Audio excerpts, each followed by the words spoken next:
Hello students, welcome to my YouTube channel Vaghela studies. તમને ખ્યાલ છે કે આ ચેનલમાં ધોરણ 10, 11, 12ના સોલ્યુશનો આપી રહ્યા છીએ.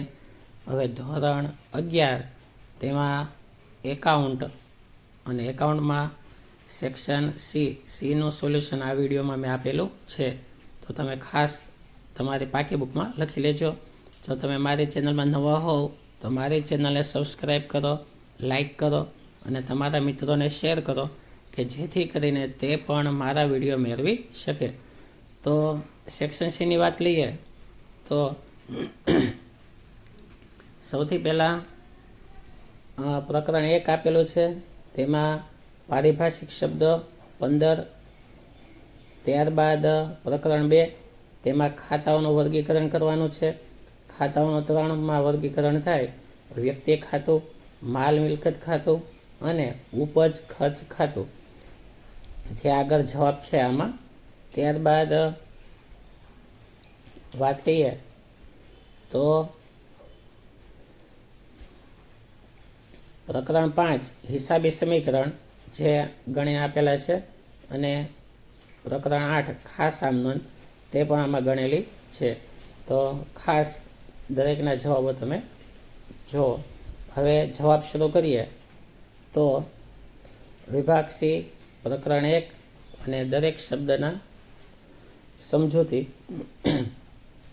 ખરીદી છે, દેવાદારો છે, વ્યવહાર, વેચાણ, લેણદારો, ઉપજ, પછી ખર્ચા. ત્યારબાદ નુકસાન, બનાવ, આવકો, લાભ, વેપારી વટાવ, મૂડી, વાઉચર, ઉધાર. આમ આ 15 શબ્દો આપેલા છે અને દરેકના જવાબ અહીં મેં પીડીએફમાં લખીને આપેલા છે. તો તમે વ્યવસ્થિત પાકી બુકમાં લખજો. ત્યારબાદ ચેપ્ટર 2ની વાત લઈએ, પ્રકરણ 2, તેમાં ખાતાઓનું વર્ગીકરણ કરવાનું છે. તો તેમાં વ્યક્તિ ખાતું, ત્યારબાદ માલ મિલકત ખાતું, ઉપજ ખર્ચ ખાતું, આવા 3 ભાગ પાડવાના અને દરેક વિગત કયા ખાતામાં આવે છે તે લખવાનું. જેમ કે પહેલા દાખલાની વાત લઈએ તો સ્ટેશનરીના સ્ટોકનું ખાતું. હવે તેની અંદર સ્ટોક શબ્દ આવે છે. તો સ્ટોક શબ્દ આવે, જો માત્ર સ્ટેશનરી હોય તો એ ઉપજ ખર્ચ થાય, ભેગું સ્ટોક આવ્યું એટલે તેમને માલ મિલકતમાં લેવાનું થાય. ઓફિસ ભાડા ખાતું, જે ખર્ચ છે, તો તે ઉપજ ખર્ચ થાય. ત્યારબાદ અપના બજારનું ખાતું, જે નામ છે, તો તે વ્યક્તિ ખાતામાં આવે. આવી રીતે દરેકને વ્યક્તિ ખાતા, માલ મિલકત ખાતા અને ઉપજ ખર્ચ ખાતામાં વર્ગીકરણ કરવાના છે, જે તમે જોઈ શકો છો અને પાકી બુકમાં લખી લેજો. ત્યારબાદ 5મો પ્રશ્નનો જવાબ આપેલો છે કે જે ખાતાઓનું વર્ગીકરણ કરેલું છે. હવે પ્રકરણ 5 આવે છે, એનો જવાબ પછી છે, પણ પહેલાં પ્રકરણ 8નો જવાબ ખાસ આમ નોંધ લખવાની છે. તો જુઓ, ખાસ આમ નોંધમાં પહેલી, ધંધો શરૂ કરવા ₹30,000 રોકડ સિલક અને 24,000નો માલ સ્ટોક લાવ્યા. ખાસ આમ નોંધમાં રોકડ સિલક લખાતી નથી, કેમ કે રોકડ સિલક રોકડ ખાતામાં લખવાની હોય. તો 24,000નો માલ સ્ટોક લખાશે, તે મૂડી ખાતે જમા થશે. ત્યારબાદ કમલને ચૂકવેલ 6,000 કમલા ખાતે ઉધારેલ છે. ચૂકવવાના હતા કમલને, અને કમલા ખાતે ઉધારેલ છે, જે લખેલું છે. ₹9,000નો માલ અનાથ આશ્રમમાં વેચ્યો, જે ધર્માદો કહેવાય, ધર્માદા ખર્ચ ખાતે લખેલું છે. ત્યારબાદ બીજી અર્પિતની ખાસ આમ નોંધ, 6,000નો માલ નમૂના તરીકે વેચ્યો, તો એ જાહેરાત ખર્ચ કહેવાય, જાહેરાત ખર્ચ માટે લખેલું છે.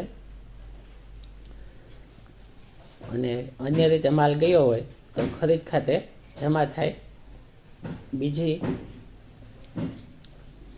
9,000ની પડતરનો માલ આપી ₹10,000નું ફર્નિચર ખરીદ્યું, તો ફર્નિચર આપણને 9,000માં જ પડ્યું કહેવાય, તો ફર્નિચર ખાતે 9,000 લખાશે, કેમ કે ₹9,000 આપી ને આપણે ફર્નિચર ખરીદ્યું છે એટલા માટે.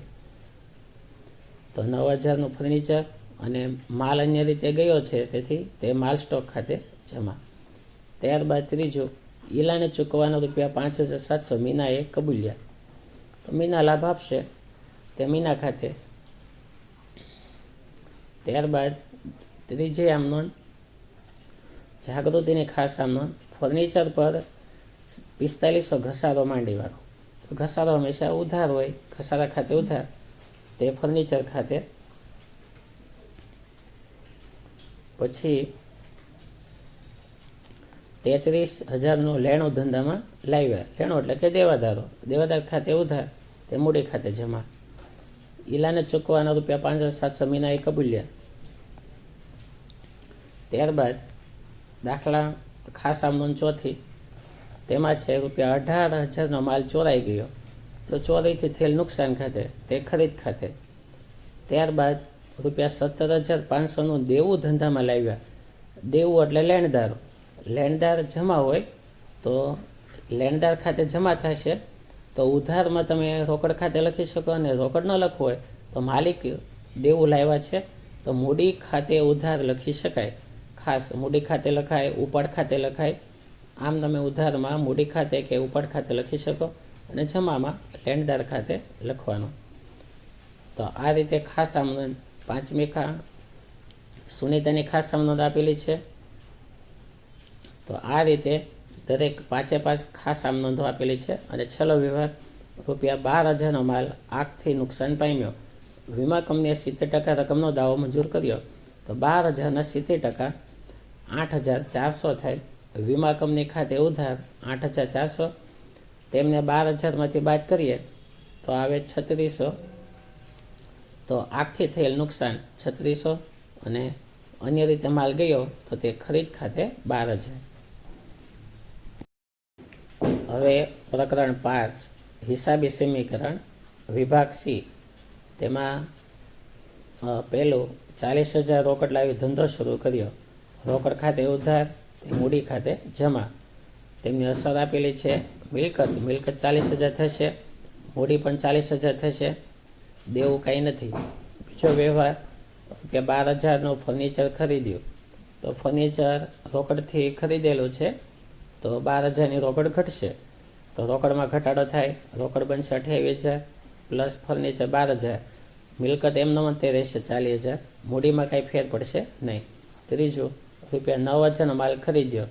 તો માલ ખરીદવામાં આવે છે તો ખરીદ ખાતે ઉધાર, રોકડ ઘટશે. તો 28,000ની રોકડ હતી, એમાં માલ ખરીદવામાં 9,000 વપરાણા, 19,000ની રોકડ વધી. ફર્નિચર હતું 12,000 અને માલ આવ્યો તો 9,000નો, ટોટલ 40,000. મૂડીમાં કાંઈ ફેર પડશે નહીં. હવે દાખલા નંબર 2, તેની વાત લઈએ તો ₹2,50,000 બેંક સિલક લાવ્યા. બેંક સિલક ખાતે ઉધાર 2.5 લાખ, તે મૂડી ખાતે. અસર, બેંક વધી, મૂડી વધી, બેંક સિલક 2.5 લાખ, મૂડી 2.5 લાખ, દેવું કાંઈ નથી. બીજું, 60,000નો માલ કાજલ સ્ટોર્સમાંથી ચેકથી ખરીદ્યો. ચેકથી ખરીદ્યો એટલે બેંકનો વ્યવહાર છે. ખરીદ ખાતે ઉધાર, તે બેંક ખાતે 60,000. માલ આવ્યો, બેંક ઘટી, 2.5 લાખમાંથી 60,000 બાદ કરીએ ખરીદીનો તો 1,90,000ની બેંક સિલક રહેશે. પ્લસ કરીએ માલ તો ફરી વખત મિલકત તેમની તેમ 2.5 લાખ રહેશે. ત્યારબાદ મૂડીમાં કાંઈ ફેર પડશે નહીં. ત્રીજો, ₹18,040 જીવન વીમા પ્રીમિયમના ચેકથી ભર્યા. એ ઉપાડ કહેવાય. ઉપાડ ખાતે 18,040, બેંક સિલક ઘટી તો બેંક હતી 1,90,000, ઉપાડ થયો ઘટાડો 1,18,040નો ઘટાડો.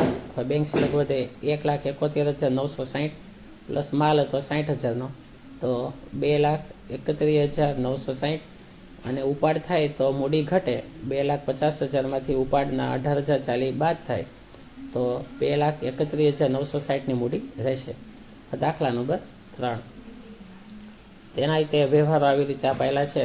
રોકડ આપેલી છે, પછી કવિતાનું લેણું થાય છે, કવિતાનો માલ ઉધાર વેચવામાં આવે છે. ત્યારબાદ લારી ભાડાનો ખર્ચો થાય છે.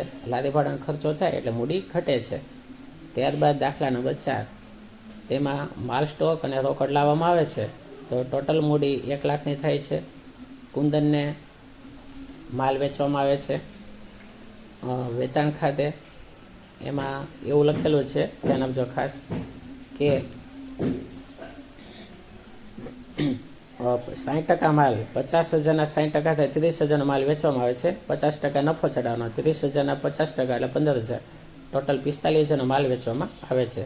પછી કુંદન માલ પરત કરે છે 50%, તો 45,000ના 50% એટલે 22,500નો માલ પરત થાય છે. દાખલા નંબર 5, તેમાં 45,000 રોકડ લાવી ધંધો શરૂ કરવામાં આવે છે.